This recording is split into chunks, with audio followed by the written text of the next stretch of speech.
Hello friends, welcome back to tasty kitchen centre.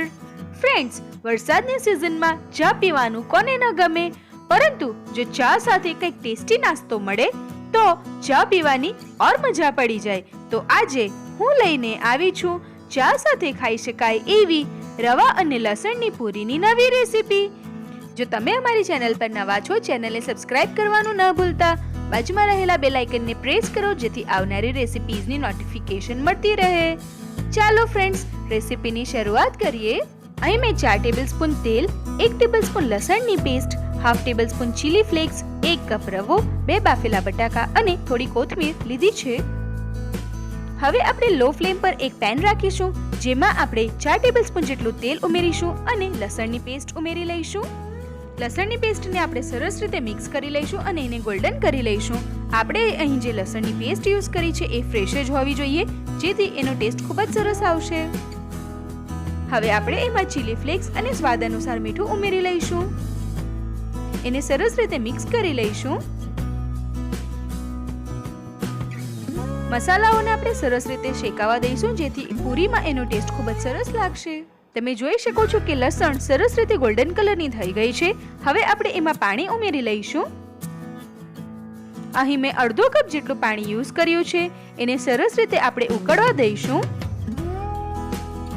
જ્યારે પાણીમાં ઉકાળ આવે ત્યારબાદ આપણે એમાં થોડો થોડો કરીને 1 કપ જેટલો રવો ઉમેરીશું. આ રીતે કરવાથી લમ્સ ન બને. આ રીતે બાકીનો આપણે રવો ઉમેરતા જઈશું અને એને સરસ રીતે મિક્સ કરતા જઈશું. અહીં પાણી અને રવાની ક્વોન્ટિટી એ ખૂબ જ ઇમ્પોર્ટન્ટ છે.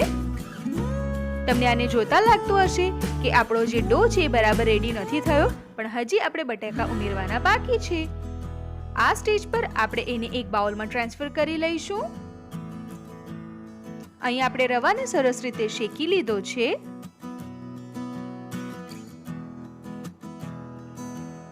અહીં મેં 2 બાફેલા બટાકા લીધા છે, જેને છીણીની મદદ વડે સરસ રીતે છીણી લીધા છે. જો તમે એને સ્મેશ કરશો તો વચ્ચે કોઈક ભાગ મોટો રહી જાય, જે આપણને પૂરી વણતી વખતે તકલીફ ઊભી કરી શકે છે.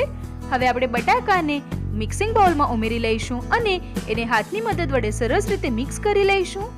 હવે આપણે કોથમીર ઉમેરી લઈશું અને એનો સરસ રીતે એવો ડો બનાવી લઈશું. જો જરૂર જણાય તો તમે તેલવાળો હાથ લઈ શકો છો, જેથી કરીને એક ચીકણો એવો સરસ ડો બનીને રેડી થઈ જાય. અહીં ધાણા ઉમેરવાથી ટેસ્ટ અને કલર બંને ખૂબ જ સરસ લાગતા હોય છે.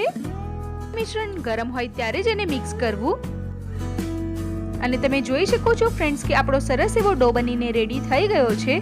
હવે આપણે એમાંથી એક પાર્ટ લેશું અને એના નાના નાના એવા લુવા બનાવી લઈશું, જે આપણે રેગ્યુલર પૂરી માટે બનાવતા હોય એવા જ. અહીં જે આપણે ડો બનાવ્યો છે એને વધારે સોફ્ટ કે વધારે હાર્ડ બનાવવાનો નથી, નહીતર આપણને પૂરી વણતી વખતે પ્રોબ્લેમ થઈ શકે છે. અને આપણા લુવા બનીને રેડી થઈ ગયા છે. હવે આપણે પૂરી બનાવી લઈશું. એના માટે આપણે એક લુવાને પાટલી અને વેલણ પર મૂકીશું અને એને થોડા હલકા હાથથી જાડી એવી પૂરી વણી લઈશું. તમે જોઈ શકો છો ફ્રેન્ડ્સ કે સરસ એવી પૂરી વણાઈને રેડી થઈ ગઈ છે. હવે આ જ રીતે બાકીની બધી પૂરીઓ વણીને તૈયાર કરી લઈશું. હવે આપણે પૂરીને ફ્રાય કરી લઈશું. એના માટે મેં મીડિયમ ફ્લેમ પર એક પેન રાખ્યું છે, જેમાં ઓલરેડી તેલ ગરમ કરી લીધું છે. એમાં આપણે પૂરીઓને ઉમેરી લઈશું અને એને સરસ રીતે ફ્રાય કરી લઈશું. આ રીતે થોડી ગોલ્ડન થઈ જાય ત્યારબાદ આપણે એને પલટાવી લઈશું. પૂરી બીજી બાજુથી પણ સરસ રીતે ગોલ્ડન રેડી થઈ જાય ત્યાં સુધી આપણે એને ફ્રાય કરીશું. અને તમે જોઈ શકો છો ફ્રેન્ડ્સ કે આપણી પૂરી સરસ રીતે ગોલ્ડન થઈને રેડી થઈ ગઈ છે. હવે આપણે એને કડાઈમાંથી બહાર કાઢી લઈશું અને એને આપણે ટીશ્યુ પેપર પર કાઢી લઈશું. આ જ રીતે આપણે બાકીની પૂરીઓ પણ તળીને રેડી કરી લઈશું.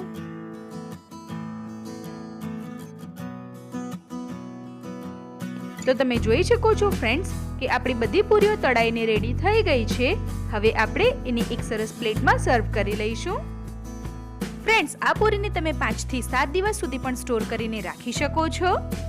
હવે આપણે આ પૂરીઓને વરસાદની સિઝનમાં ગરમા ગરમ ચા સાથે સર્વ કરીશું. તમે ઈચ્છો તો એને ટોમેટો કેચઅપ કે ચટણી સાથે પણ સર્વ કરી શકો છો.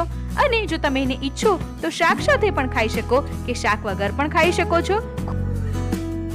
તો જોયું ફ્રેન્ડ્સ, આ રવા લસણની પૂરી ખૂબ જ ક્રિસ્પી અને ટેસ્ટી બનાવવી કેટલી ઈઝી છે.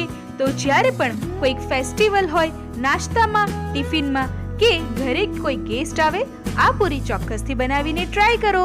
જો તમે હજી સુધી મારી ચેનલને સબસ્ક્રાઇબ નથી કરી, subscribe my channel, press the bell icon, like this video. Thank you for watching.